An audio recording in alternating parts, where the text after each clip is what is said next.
दोस्तों नमस्कार, सभी का स्वागत है प्रवचन डिजिटल पर। मैं हूं आपके साथ विजय रावत।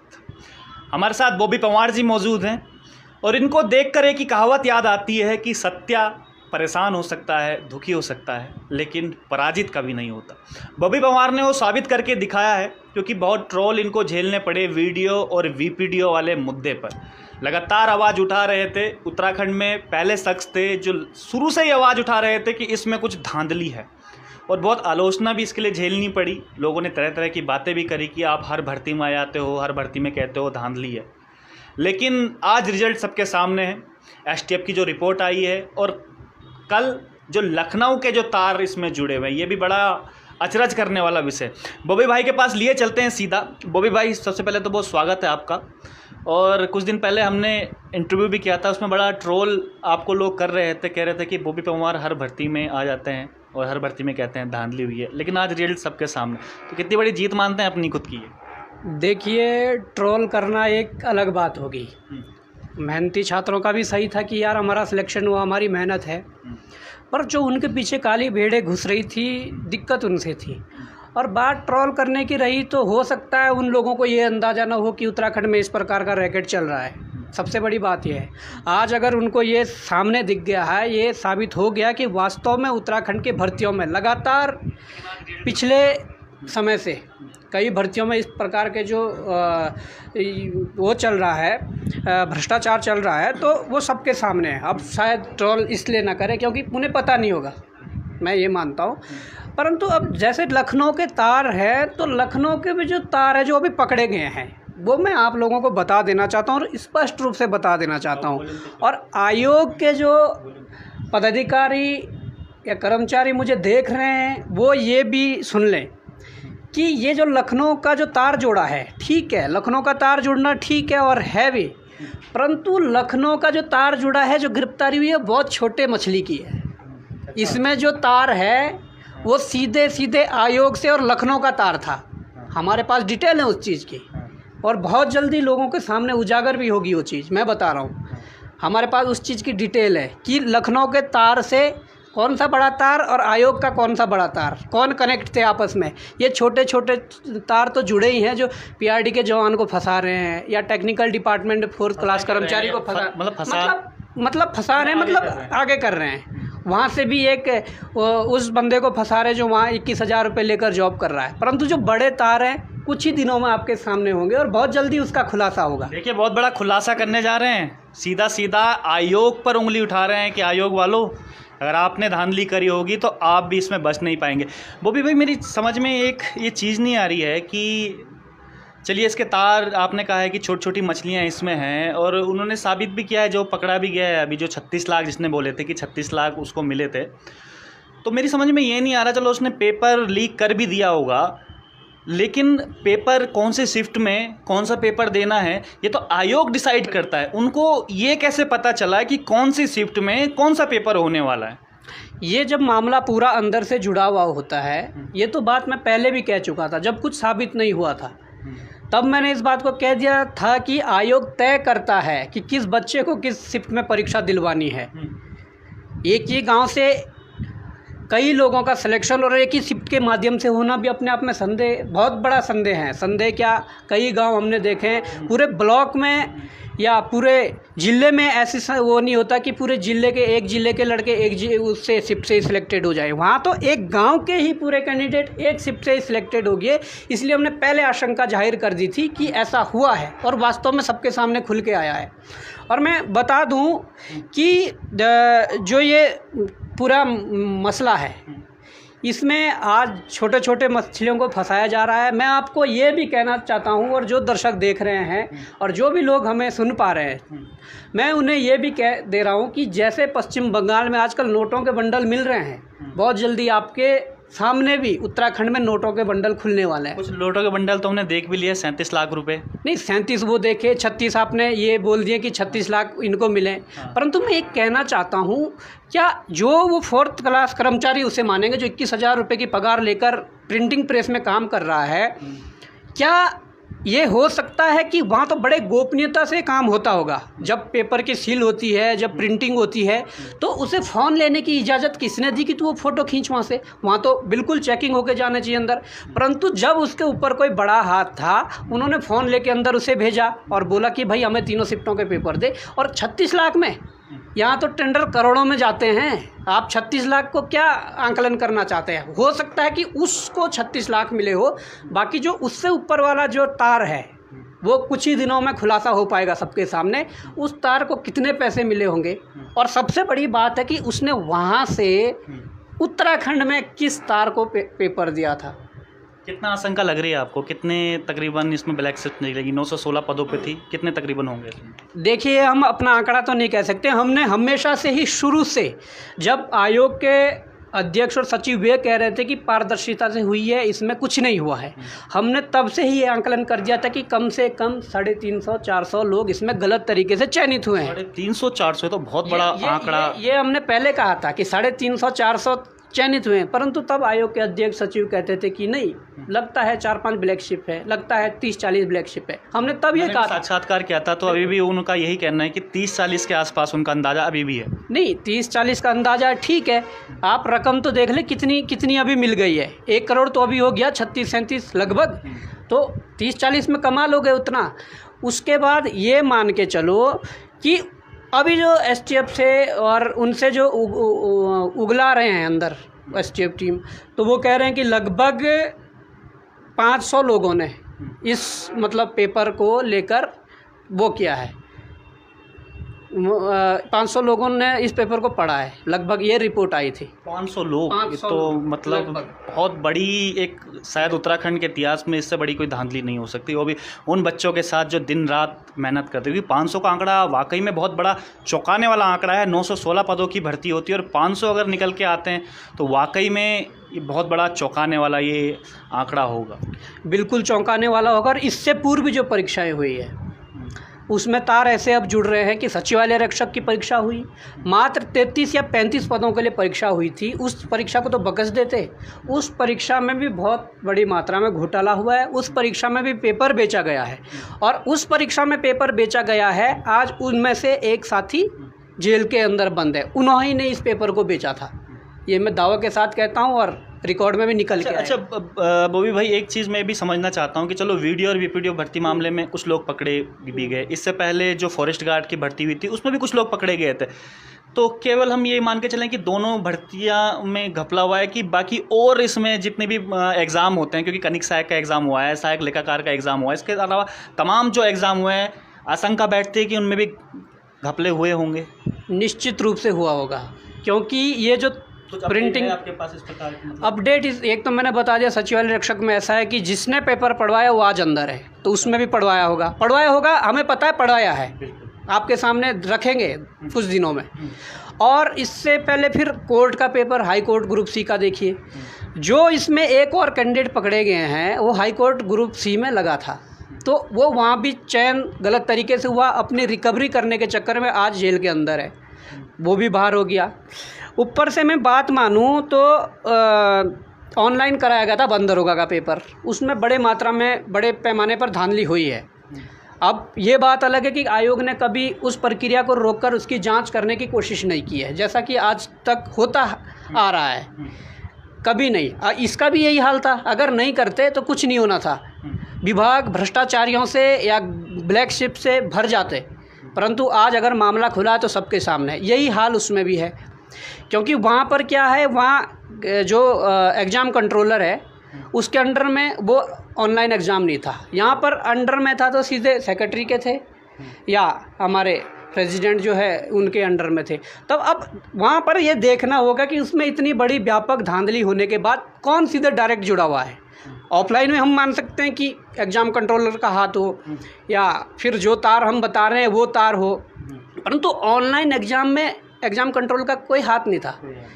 सीधा इन्वॉल्व अगर होंगे तो पदाधिकारी होंगे, आयोग के बड़े पदाधिकारी, तो ये भी स्थिति साफ हो जाएगी कुछ ही दिनों में।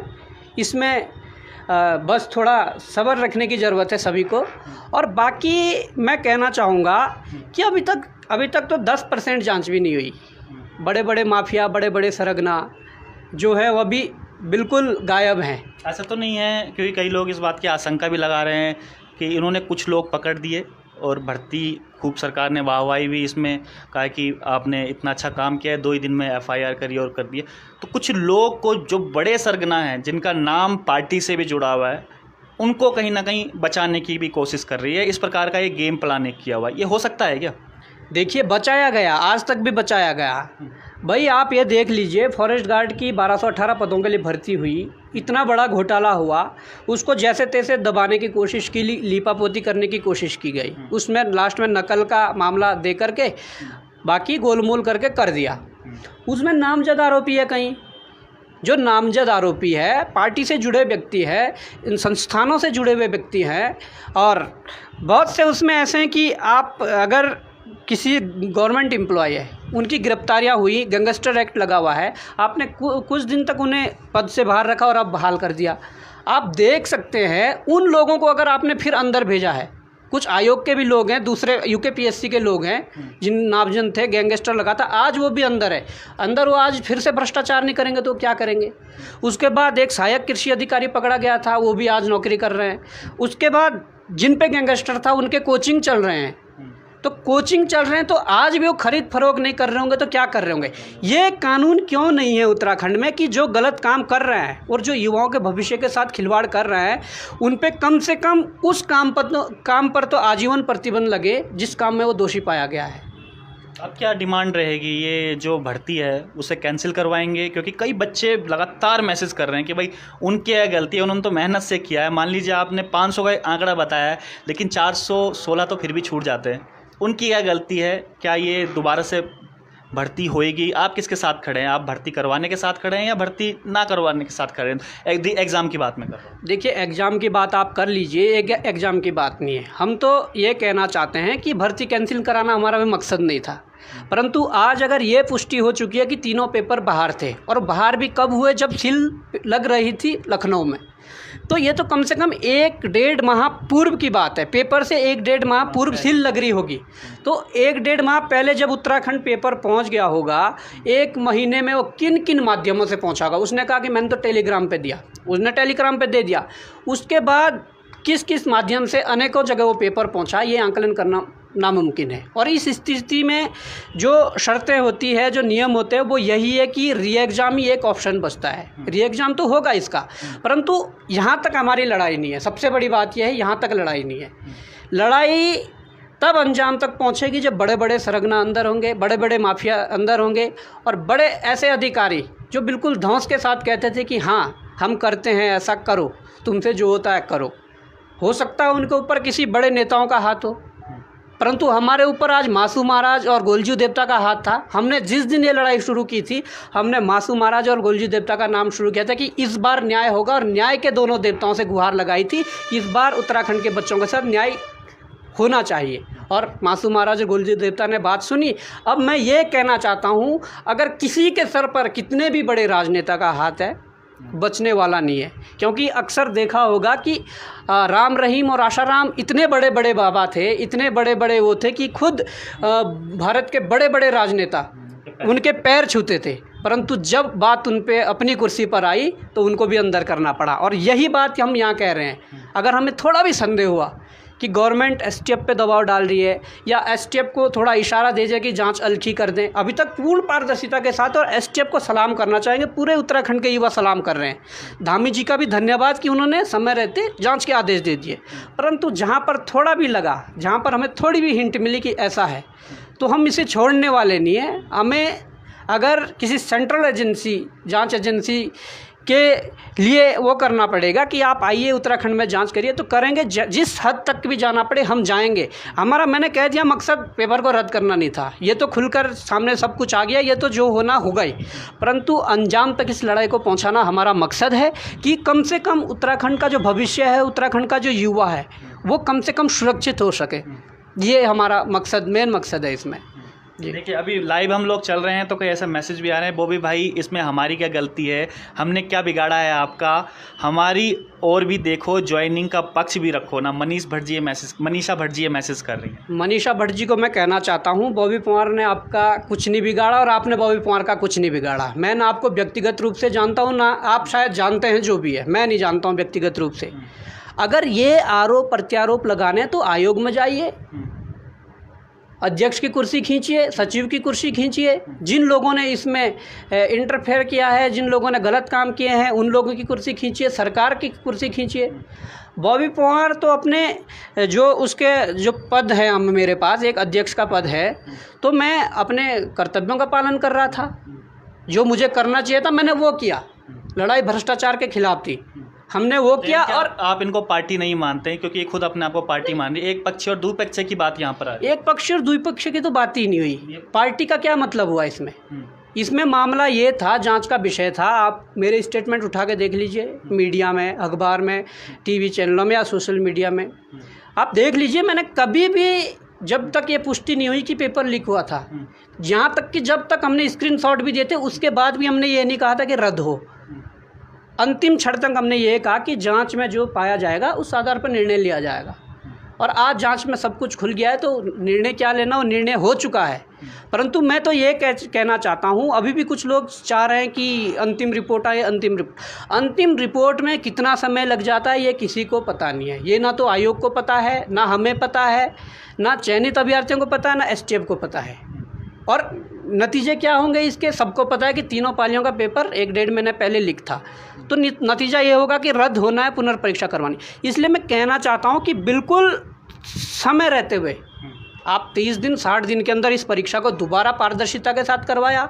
आयोग में जो बैठे अधिकारी हैं उनकी भी हमारे पास एक लिस्ट है, और भी कर्मचारी हैं अंदर जो जिनकी संलिप्तता इसमें दर्शाई जा रही है या जिनकी संलिप्तता पे शंका है, उन लोगों को भी वहाँ से हटाकर उनके खिलाफ जांच बिठाकर वहाँ पर किसी ईमानदार व्यक्तियों को बिठाकर ये परीक्षा दोबारा बिल्कुल पारदर्शिता के साथ संपन्न करवानी चाहिए।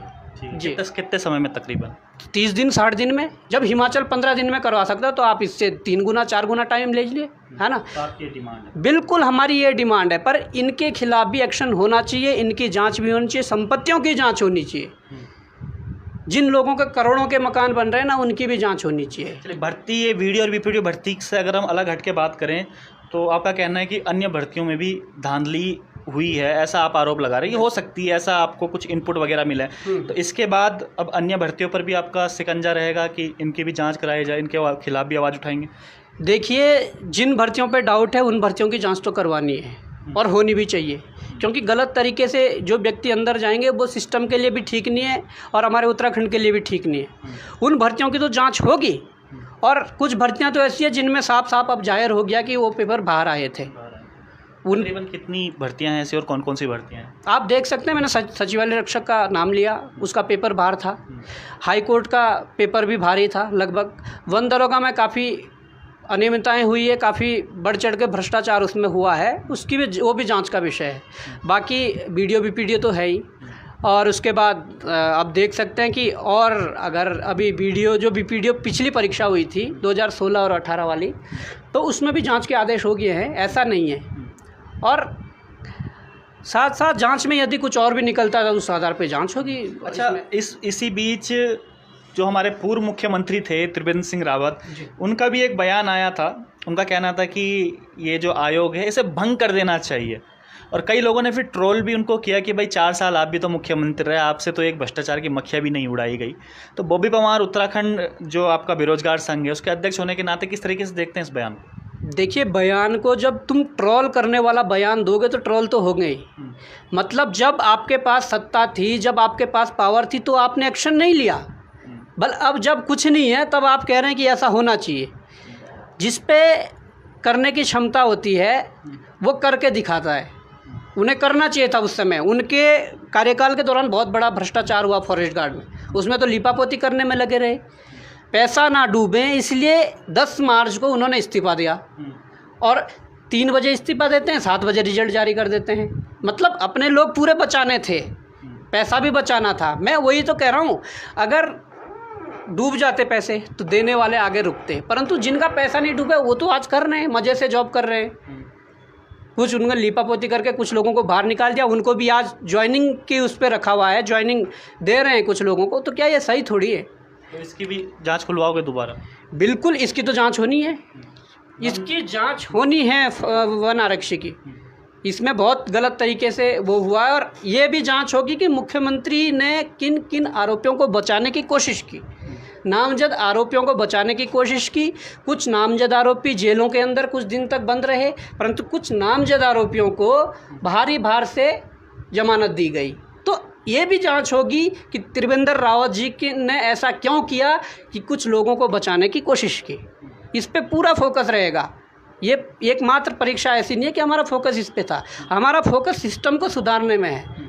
अगर अभी कितना टाइम और लगने वाला है बॉबी भाई, जो एसटीएफ की जो जांच आनी है अभी, मतलब आपको क्या लगता है कि कितना टाइम अभी लगेगा इसमें, और कितने टाइम तक आप रुकेंगे? क्योंकि आपका कहना है कि अब ऊपर, इससे ऊपर लेवल तक आप जाएंगे, अगर आपको सीबीआई तक जाना पड़े तो सीबीआई तक आप जाएंगे। देखिए, इसमें एसटीएफ की जांच तो कोई नहीं बता सकता कि कितना टाइम लगना है, परंतु हम कुछ और एविडेंस एसटीएफ को देने वाले हैं। अच्छा। कल या परसों में हम कुछ ऐसे साक्ष्य एविडेंस उनको देने वाले हैं एसटीएफ को, कि जिससे मतलब हो सके कि जल्दी बड़ी बड़ी मछलियाँ जेलों के अंदर हो, हम देंगे। ये हमारे पास कुछ बाहर से जो आए हैं एविडेंस, और उस आधार पे अगर एसटीएफ जांच करेगी तो बहुत जल्दी बड़े बड़े माफिया, बड़े बड़े सरगना जेलों के अंदर होंगे, और बड़े बड़े अधिकारी जो आपको पाक साफ, अपने आप को पाक साफ बताते हैं और एक दूसरे की तारीफ़ करते हैं कि वो ईमानदार है, दूसरा दूसरे की तारीफ़ करता है वो ईमानदार है, ऐसे लोग जेलों के अंदर होंगे, इनके खिलाफ जांच बैठेगी। तो ऐसे जो आप सीधा तौर पे बता रहे हैं कि जांच बैठेगी और जेलों के अंदर होंगे, और 500 भर्तियों, 500 धांधली का आपने जिक्र किया, तकरीबन इतना हो सकता है। तो मेरा स्टेटमेंट नहीं है 500, ये ईटीवी उत्तराखंड ने छापा था कि नहीं, ये एसटीएफ के अनुसार और जांच रिपोर्ट के अनुसार ये ईटीवी उत्तराखंड भारत ने छापा था कि लगभग 500 लोगों तक ये पेपर पहुंचा है। उनकी तो नींद उड़ जाएगी सबकी, क्योंकि करोड़ों रुपए इसमें लगे हुए हैं तकरीबन। तो ये तो आपने नींद उड़ा दी है सब। नींद उड़ाने की कोई बात नहीं है। देखो, गलत काम करोगे तो उसका गलत नतीजे ही होंगे। आप अच्छा काम करोगे तो लोग अच्छा आपको बोलेंगे, है ना। वो बात अलग है कि अच्छे कामों में पहले बहुत मुसीबतें आती है, पर जब उसके परिणाम आते हैं तो बड़े सुखद होते हैं, है ना। परंतु गलत कामों के पहले सुखद परिणाम होते हैं, बड़े आरामदायक तरीके से वो गलत कामों को अंजाम देते हैं, बड़े आराम से रहते हैं, परंतु लास्ट में जो उसके नतीजे निकलते हैं बहुत गलत होते हैं, बहुत ज़्यादा। अच्छा, जिस समय अध्यक्ष जो UKSSC के अध्यक्ष हैं, राजू से भी मेरी बात हुई थी, तो उनका कहना था कि UKSSC ने खुद इस पर अंदरूनी जांच कर रही थी। जिस समय आपने उनको एविडेंस दिए थे, अंदरूनी जांच कर रही थी, और तकरीबन खुद वो 1 महीने तक वो अंदरूनी, तभी तो एसटीएफ ने एकदम से पकड़ा, एसटीएफ का साथ उन्होंने दिया। बॉबी पंवार तो खामखा की राजनीति इसमें कर रहा है, सीएम के साथ फोटो खिंचवा के। ये तो आज पता लग गया कि राजनीति कौन कर रहा है। जो आयोग का अध्यक्ष ये कह सकता है कि बॉबी पंवार कौन होता है, उस आयोग के अध्यक्ष के सपने में आज बॉबी पंवार होगा, मैं ये कह देना चाहता हूँ। और आयोग ने यदि इतनी जांच करवाई तो भाई ये जांच तो पहले हो गई थी। जो आज के अखबार में स्टेटमेंट दे रहे हो कि 33 जो टॉपर है वो 33 नंबर से 87 या 88 नंबर पे पहुंच गया, तो ये पहले भी तो दे सकते थे। अब क्यों दे रहे हैं? क्योंकि अब इन्हें पता है ना, अब इनकी पोल भी खुलने वाली है। इतना टाइम क्यों? ये तो आपको पहले ही पता लग गया था जब डीबी हो रहा था, उस दौरान आपको पता लग गया था कि टॉपर के इतने हैं। वो आप आज दे रहे हो अखबार में कि ये हुआ है। और भी कई खुलासे हैं, समय आने पे करेंगे, निश्चिंत रहिए। युवाओं को मैं कहना चाहता हूँ कि आपके सामने बड़े बड़े खुलासे होने वाले और बड़े बड़े कारनामे इनके दिखने वाले हैं, वो सब रखे हुए हैं। बड़े बड़े अधिकारी भी जाने वाले हैं आयोग के, नपेंगे। जिसने भी गलत किया है वो सब नपेंगे, जिसने जो गलत कुकृत्य किया है सब नपेंगे। अब कोई छूटने वाला नहीं है। इस लड़ाई को लड़ने के लिए, इस लड़ाई को अंजाम तक पहुंचाने के लिए हमें किसी भी हद तक जाना पड़े, हम जाएंगे। कुछ सफ़ेद पोस्ट नेताओं के भी इसमें आ सकते हैं, नाम आ सकते हैं। अभी कुछ ऐसे कहा नहीं जा सकता, परंतु अगर जांच ढंग से हुई तो आ सकते हैं, लिंक बन सकते हैं ऐसा। क्योंकि ऐसा तो नहीं कि बड़े बड़े अधिकारी यदि भ्रष्टाचार कर रहे हो तो उनके ऊपर किसी का हाथ ना हो। जो बड़े सवाल आप जी पास आ रहे हैं, मुकेश कनवाल लिखते हैं, बॉबी पंवार जी से पूछेगा कि भर्ती रद्द करने का फ़ायदे बता दीजिए, कि जो आप भर्ती रद्द करने के लिए कह रहे हैं। नहीं, भर्ती रद्द करने का क्या मतलब है? हमने कभी स्टेटमेंट दिया था, पर आज अगर पुष्टि हो गई है तो सॉल्यूशन आप बता दीजिए इसका कि क्या है। नहीं होनी चाहिए तो किस आधार पे नहीं होनी चाहिए? हम तो नियम और शर्तों पर कह रहे हैं कि होनी चाहिए। जो नियम और शर्तें इसकी होती कि पेपर लीक की पुष्टि होने के बाद भर्ती रद्द होती है, हम तो उस आधार पे कह रहे हैं, फैक्ट के आधार पे कह रहे हैं। परंतु आप कह दीजिए कि किस आधार पे भर्ती रद्द नहीं होनी चाहिए जब ये सब कुछ सामने है। इसके अलावा जो अन्य मांगे भी थी, जैसे कैलेंडर जारी करने का, नॉर्मलाइजेशन का था, ये मांग भी उठाएंगे? क्योंकि जब दोबारा एग्ज़ाम होंगे, कई लोगों का ये कहना है कि भाई दोबारा एग्ज़ाम होंगे, दोबारा से नॉर्मलाइजेशन की प्रक्रिया उसमें होगी, तो उसकी गारंटी कौन लेगा? जो नंबर फिर से बढ़ रहे हैं और घट रहे हैं, इसके खिलाफ भी तो आवाज़ उठानी चाहिए। बिल्कुल, इसके खिलाफ लगातार आवाज़ उठा रहे हैं और आगे भी उठाएंगे। और इस नॉर्मलाइजेशन प्रक्रिया से जो छात्र परेशानी हो रही है छात्रों को, उसके लिए पूरी कोशिश करेंगे कि हट जाएं, और ये हटेगा, हटाना पड़ेगा इन लोगों को। इसके लिए कोई ना कोई समाधान ढूंढना पड़ेगा, कोई ना कोई रास्ता ढूंढना पड़ेगा कि जिससे नॉर्मलाइजेशन पद्धति ना हो। और एक वार्षिक कैलेंडर की बहुत सख्त ज़रूरत है। एक साल में आप कितनी वैकेंसी भरते हो आयोग के द्वारा, उस पूरे वैकेंसी का एक कैलेंडर जारी होना चाहिए कि इस माह विज्ञप्ति जारी होगी, इतने तारीख तक फॉर्म भरे जाएंगे, इस माह इसका पेपर होगा, इस माह इनका रिजल्ट निकलेगा। ये पूरा एक सिस्टम होना चाहिए जिससे कम से कम ये हो कि हमारे जो युवा पढ़ रहे हैं उनके एक माइंड में टारगेट फिक्स हो कि इस साल में इस तैयारी करूँगा, इस साल में मुझे कौन कौन से पेपर देने और कब कब देने। ये बड़ा मतलब एक महत्वपूर्ण बिंदु है। इस पर बहुत ज़्यादा, लेकिन एग्ज़ाम में भी तो बहुत ज़्यादा लेट हो जाता है, उसके बारे में भी कुछ सोचा है कि इस पे भी आवाज़ उठाएंगे? क्योंकि अभी अगर डेट आ भी जाती है, विज्ञप्ति निकल भी जाती है, तो उसके बाद पता चलता है हमें 2-2, 3-3 साल हो जाते हैं। वही तो हम कह रहे हैं कि वार्षिक कैलेंडर हो। अगर विज्ञप्ति निकलती है तो विज्ञप्ति निकलते समय उसमें फिक्स हो कि इस समय विज्ञप्ति निकलेगी, इस माह परीक्षा होगी, इस माह उसका परिणाम जारी होगा, इस माह ज्वाइनिंग होगी। ये सब चीज़ें विज्ञप्ति के साथ निकलनी चाहिए। इसी का नाम हम वार्षिक कैलेंडर कह रहे हैं, और ये होना भी चाहिए। इससे समय बचेगा युवाओं का, और कम से कम एक टारगेट रहेगा लोगों का कि हाँ भाई इस साल मुझे इतने पेपर देने हैं। मुख्यमंत्री, जो पूर्व मुख्यमंत्री त्रिवेंद्र सिंह रावत, उन्होंने आयोग भंग करने की मांग भी उठाई थी कि आयोग भंग होना चाहिए। उसके बारे में आपका क्या कहना है कि जितने लगातार जो एग्ज़ाम इस तरीके से धांधली जो हो रही है, जो आरोप आप लगा रहे हैं, तो उसमें भंग होना चाहिए कि नहीं होना चाहिए? आपकी अपनी क्या प्रतिक्रिया है इसमें? बिल्कुल भंग होना चाहिए आयोग। वहाँ पर नए सारे पदाधिकारियों को बिठाना चाहिए। आयोग में आप देख सकते हैं कि कितने बार आरोप लगे हैं। ये तो अब मैं क्या बताऊं, इनका तो खुद इतने शर्म होनी चाहिए या नैतिकता के आधार पर त्यागपत्र देना चाहिए कि इनके कार्यकाल के दौरान इतनी गड़बड़ियां सामने आई है। लेकिन उनका तो कहना है कि हमने जो गड़बड़ी आई, हमने तो खुद उसकी एफआईआर दर्ज करवाई, हमने तो खुद उस पर जाँच में सहयोग करा, और आज देखिए रिजल्ट सबके सामने। उनका कहना तो ये है। वो तो जब जाँच आगे बढ़ेगी तो सबको पता लग जाएगा कि क्या हुआ और कौन कौन लिप्त है, किन किन के लिंक बन रहे हैं। जो बड़े सरगना है ना, उनसे सब साफ और सब हो जाएगा। बॉबी पवार मतलब फिलहाल पीछा नहीं छोड़ने वाले इनका? बॉबी पवार पीछा छोड़ने वाले नहीं, हमने सिस्टम सुधारने के लिए मुहिम चलाई है।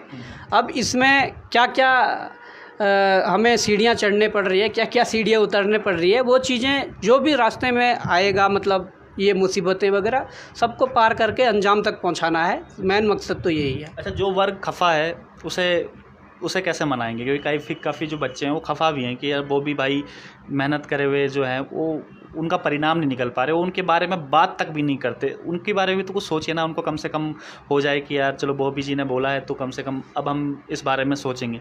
उनके बारे में तो थोड़ा सोचिए। वो कहते हैं कि हमेशा एक पक्षीय बोलते रहते हैं। एक पक्षीय तो हमने कभी बोला नहीं है, परंतु लोगों को लगता है, लोगों की मेंटलिटी ये बन गई है कि एक पक्षीय बोलते हैं। हमने जो भी बोला हमेशा मतलब लोगों के हित में इसलिए बोला है, प्रदेश का हित उसमें है, भ्रष्टाचार के खिलाफ बोला है। अब लोगों को उसमें कई लोगों को दिक्कतें यदि होती है, समझ सकता हूँ, कई लोग तो बिल्कुल है मतलब उस स्थिति में है कि आगे पढ़ाई कर पाना या ये चीज़ें भी होती है ना। परंतु मैं उन्हें ये कहना, अगर वो वास्तव में पढ़ने वाले हैं तो अगर ये 916 फेयर हो गई ना, तो आप जो अभी रैंक है उससे अच्छी रैंक में आओगे, क्योंकि इसमें ऐसे ऐसे लोग हैं, इस ऐसे ऐसे लोगों को भरा है और टॉप रैंकों पे। बताओ ना आप। अच्छा जी, अच्छा, आप लगातार आवाज़ उठा रहे हैं और करोड़ों के खुलासे अगर होंगे इसमें तो उसका एक हाथ होगा सबसे बड़ा, वो है बॉबी पवार। तो कुछ धमकियां वगैरह भी आ रही हैं आपको? कभी कई लोग कह रहे हैं कि बॉबी भाई को सिक्योरिटी दो, इस तरीके की बातें कर रहे हैं कि अब बॉबी भाई का कई लोग प्रहार कर सकते हैं, इंटेंसली उनको नुकसान पहुंचा सकते हैं। देखिए, बीच में जब प्रकरण चल रहा था तो कई लोगों ने धमकियां देने की कोशिश की थी बीच में कि ऐसा कर देंगे वैसा कर देंगे। मैंने बीच में आपके चैनल के माध्यम से उसका उजागर भी किया था कि कई लोग गोली मारने की धमकी तक दे रहे हैं, परंतु हम इन धमकियों से डरने वाले नहीं हैं। ये उत्तराखंड किसी के बाप की जागीर नहीं है। हम उत्तराखंड के बेटे हैं और उत्तराखंड के लिए लड़ेंगे, और जिस भी स्थिति तक लड़ना पड़े, जिस भी परिस्थिति में लड़ना पड़े, हम लड़ेंगे। आप जो इस तरह की धमकियां हैं उससे डरने वाले तो हम हैं नहीं, परंतु हाँ, हो सकता है कि कई लोग करें, ये कोशिशें करें, हो सकता है, क्योंकि करेंगे, जिनके करोड़ डूब रहे करेंगे कोशिशें, पर उस चीज़ की परवाह नहीं है। इस चीज़ को सरकार को भी देखना चाहिए, हमारे प्रशासन शासन को देखना चाहिए कि हाँ, वास्तव में अगर इतने बड़े बड़े खुलासे हो रहे हैं तो कम से कम कुछ सुरक्षा के इंतजाम किए जाएं। इस प्रकार की चीज़ें शासन प्रशासन द्वारा। पूरा उत्तराखंड का युवा आपके साथ हैं और पूरे उत्तराखंड का जो युवा है आपको अपना एक आदर्श मानता है, अपना एक हीरो मानता है। मैं पर्वतजन में भी हमने एक खबर चलाई थी, तो उनको क्या कुछ संदेश देना चाहेंगे जाते जाते? देखिए, मैं तो यही संदेश देना चाहूँगा कि आप अपनी अच्छे से तैयारी करें, और हम आपको शुभकामनाएं देते हैं कि आपका अच्छे जगह सिलेक्शन हो।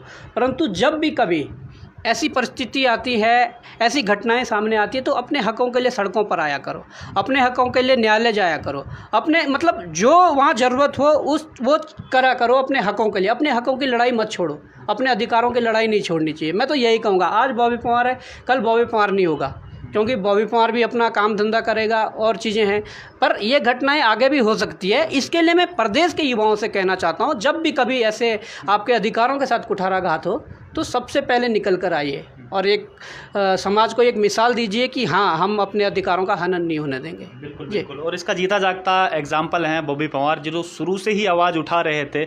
आपने देखा भी होगा कि वो पहले शख्स थे उत्तराखंड में जो कह रहे थे इस भर्ती में धांधली हुई, और धीरे धीरे देर लगी सवेर लगी, कई धमकियां भी आईं।